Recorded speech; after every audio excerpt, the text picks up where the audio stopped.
it's time for windshield time. And of course, you ever catch yourself yelling at the inside of your vehicle, maybe beating on the steering wheel, looking at a lot of the windshield and thinking about what's going on around the world, and just driving you crazy? I mean, it's this Green New Deal, and I've got a piece of paper here I want to share with you. And many of you know out there, I am a state representative, House District 74, and I pushed a bill to allow for what's going on in the state of Tennessee right now with industrial hemp. But then the Farm Bill passes in Washington, D.C., and with that, we're waiting for rulemaking to come out of Washington, D.C. into not just the state of Tennessee, all the states. They'll release that. It'll probably be this summer or late fall. And then the state of Tennessee, the Department of Agriculture, will take a look at that, and then we'll decide what we need to change in rulemaking with the bills probably next year to help out the farmers, the growers, the processors. But things we do in this country, then we've got to go back with some bills, correct some things that went bad. But what I'm looking at is, it says a farm journal, and this come off the internet, Ag Web, powered by Farm Journal. The author is Anna-Lisa Laca, L-A-C-A is the lady's name, and the topic, cannabis and U.S. agriculture. More specifically, and this was released on February 11th, 2019, the Bank Secrecy Act makes growing hemp a risky business. A special report. When President Donald Trump signed the 2018 Farm Bill, industrial hemp became a commodity crop around growing cannabis, and the lack of guidance from federal bank regulators means growing it can put your business at risk. A Farm Journal survey of 950 farmers shows definite interest in growing the crop, most commonly known for marijuana. In fact, 47% of those surveyed said that they were interested in growing cannabis. More than 55% said if growing cannabis was 10 times as profitable as growing soybeans, they'd be interested, while 34% of farmers say they have financing options available.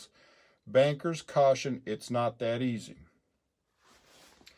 Under the Bank Secrecy Act, which was put in place to prevent money laundering, anytime a banker transacts what they believe to be a suspicious activity with a borrower, they are required to complete a suspicious activity report.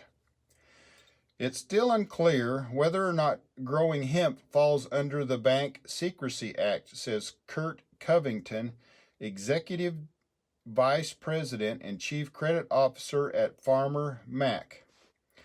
Furthermore, hemp is still considered a drug, notes Alan Hoskins, president of American Farm Mortgage and Financial Services. Therefore, lenders are bound by regulations. While Covington says federal regulators are not likely to give much detailed guidance anytime soon, farmers and bankers need to analyze several business complexities. Growing hemp isn't legal everywhere. Only 41 states allow for industrial hemp to be grown on a commercial scale. Without a change on the federal level, the state laws will continue to be different, says Keith Knutson, President and CEO of Security Bank. If it's legal in your state, you must obtain licensing and permits to provide to your banker. Even where legal, farmers growing hemp face restrictions. Okay, we understand that here in Tennessee. Hemp, per the Farm Bill, can contain more... Okay, let me back up. Hemp, per the Farm Bill, cannot contain more than 0.3% of the psychoactive chemical, THC, which produces a high. This isn't a deal where your lender just grants you a loan and hopes for the best, Covington cautions. This requires regular inspections to the facilities to ensure the THC levels are legal, and that this hasn't overtly or inadvertently gone from a hemp growing facility to a cannabis growing facility. You got that? Now keep in mind, it's a lot of your marijuana, if they're growing it for that, they want at least 15% THC. So even if we had industrial hemp at 1%, folks wouldn't be growing it trying to get high off the THC. All right, we'll continue. Farmers should regularly test their crop to ensure proper THC levels and maintain documentation to prove as much, Covington advises, as the consequences of not doing so are drastic. The authorities will come in and test the THC of that crop, and if they find it to be higher than what it's supposed to be for hemp, you will have the pleasure of watching your collateral go up in smoke, pun intended, he says. They will demand that you destroy the entire crop immediately. That's true. My first crop, there was some challenges in getting it tested in a timely manner, and I had two different varieties, an Italian variety and a French variety, and they came out, the state of Tennessee, the Department of Agriculture, they came out to test it. The plant technician from the department told me that it was too early, it wasn't ready to be tested. So he came back, that was July, came back the first part of August and tested. Finally, it was like 2 weeks later, tested, and then it was 2 weeks later, he said the test came back bad and would have to come out and retest it again. And so in that time, I was trying to get him back. The birds were eating the seeds, eating the plant like crazy. Now, the French variety, the Futura 75, it matured quicker than the Carmangol, the CS variety. I can't say, Solanata, the CS Italian variety. It matured later. So by the time I got a legitimate, below the THC, I guess it was way below the 0.3. It was like 0.03. Came back, but by then the birds have already ate all the seeds off of it, so it wasn't good. So I could tell what the farmers, the growers, what kind of situation we're going to run into for testing for the THC in our hemp crops. All right, so and that's right, where they said they will demand that you destroy the entire crop immediately. That's right. It's so if it comes up hot, just say goodbye to it. All right, we'll continue on. Be careful with self-financing. A lot of growers are looking to credit cards and cash to self-finance their hemp enterprises, Covington says. But if you have other enterprises financed at the bank, you could be putting your entire farm at risk. Your banker will argue the cash that you have actually came off the crops they finance because they have a collateral interest in all of your assets: cash, receivables, crop inventory, land, equipment, and buildings, he says. Understanding cannabis laws are constantly changing. We have to continually watch that changing in the regulations. Knudsen says, as laws are changed, they'll come with their new regulations, but that doesn't happen overnight. Farmers should talk to their lender first before diving into this venture, Hoskins says. Look at what the impact is going to be for your farm, he says. When you have revenue, are you going to be able to legally deposit it in the bank? Have a discussion with your lender and your institution's deposit person. Anyway, that concludes this article, but it's good points. It's just about every day I talk to somebody. Somebody will call, email, text me, and want to discuss about hemp, industrial hemp in the state of Tennessee. Now, it's interesting that we were calling it industrial hemp, but then the Farm Bill passes that now they have just defined it as hemp and not cannabis, which is the marijuana.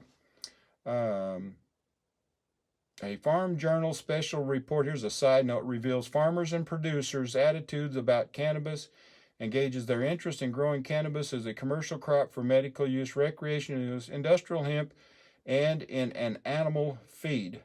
Now, keep in mind, it was that was 2 years ago for industrial hemp in Tennessee. Last year, I passed a bill allowing that you could feed livestock plant as well. So with your seed cake, with the extraction of the oil out of the plant, things left over, it was Tennessee law. It was very restrictive, didn't allow that to happen. We passed that bill. I don't recall the bill number, but you could certainly feed that. It's my wife's hogs loved it. We fed the cows what was left over. It was actually, we opened the gate to the pasture where I grew my industrial hemp that year, and that was 2 years ago. And the sheep, the cows, the chickens, they all just cleaned up the field. So the volunteers that were coming up, they ate those up. Now, and keep that in mind, is you're not allowed just to let the volunteers come back and grow that. You must sterilize, clean out all of your plants that are growing, so there's no volunteers, and then start over with new seeds.